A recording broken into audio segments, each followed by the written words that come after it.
Mala scoring machine na naman itong si C-Stan. Hindi na naman mapigilan sa painted area. Pero marami naman ang nag-step up ngayon sa Meralco Bolts.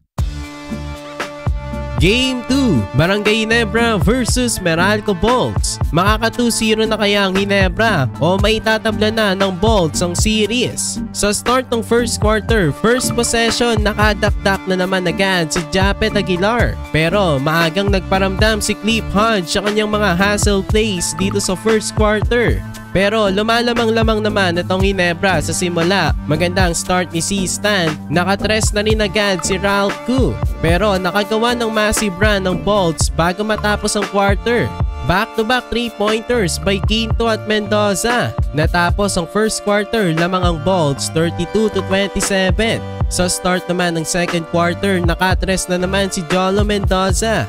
Tapos another tip-in by Cliff Hodge, abante na ang Bolts ng 10 points. Vintage Stanley Pringle, inatake niya ang depensa ni Brandon Bates. Tapos naka-end one play naman si Sidney Onbubere. Scottie Thompson, sinapalpal naman si Alain Maliksi.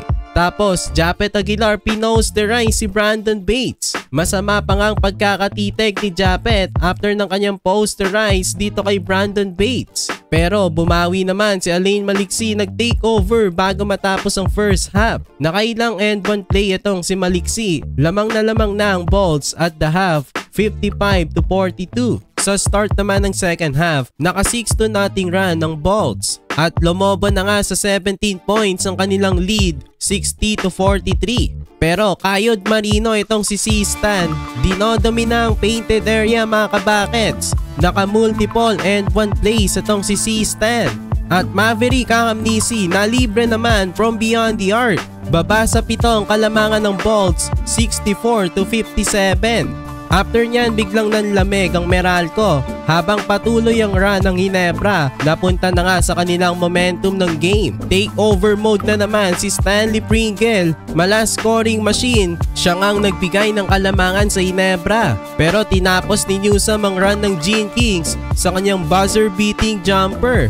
Lamang pa rin ang Ginebra 74-73 at the end of the third.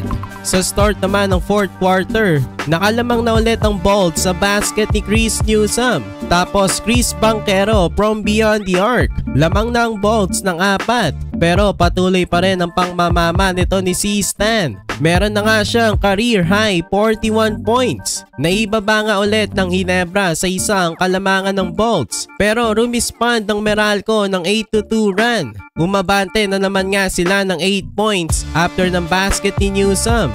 This time naprotekta na ng Bolts ang kanilang kalamangan mga kabakets. In the end, nanalo sila at tabla na nga rin ang series.